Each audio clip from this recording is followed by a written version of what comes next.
पतझड़ में पत्ते गिरते हैं मगर उठाता कौन है। प्यार तो सभी करते हैं मगर निभाता कौन है। क्या तुम निभा पाओगे? म्यूजिक बाय राम जतन राज। हमारा भूले लही गे जहीना, हमारा भूले लही गे जहीना, तोरो भूले बोगे वहीना।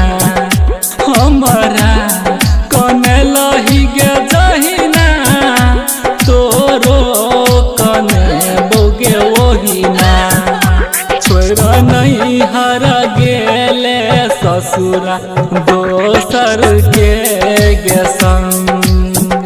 छोरा हमारा तू गेले दोसर सजना के गे संग।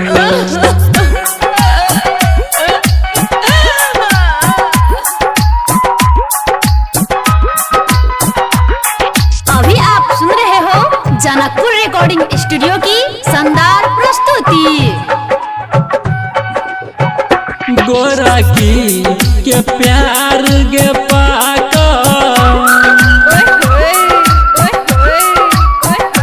गोरा की के प्यार गे पाक, तोरो भुलाइए गे गेलियो। गोरा की के प्यार गे पाक, तोरो भुलाइए गे गेलियो। अब हमहू दोसर जिंदगी बीते गे जान।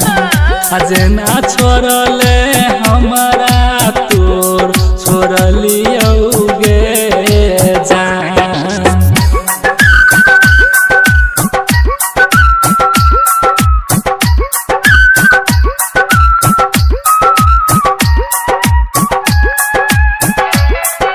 अपनी जान रख दी थी तुम्हारी हथेली पर और तुमने इसे मेहंदी से बदल दिया। अरे अगर धड़कनें ही छीननी थी तो इस पत्थर को दिल क्यों दिया? धोखा दिया है तुमने मुझे। मैं तुम्हें कभी बात नहीं करूंगा।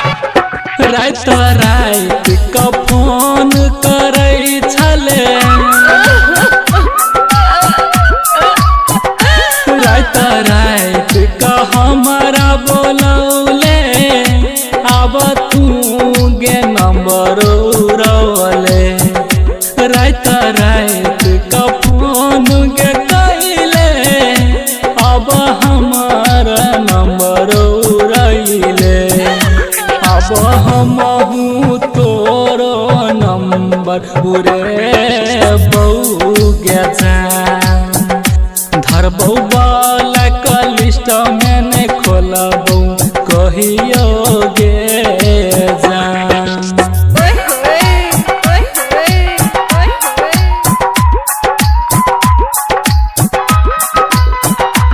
Present by Janakpur recording studio, Janakpur Dham Phool Chowk. Mix master DJ Ram Jatan. कैन कैन राम जतन के, कैन कैन राम जतन के। छतियो त फटिए गे गेलै। कैन कैन गे शंकर पवन के, छतियो त फटिए गे गेलै।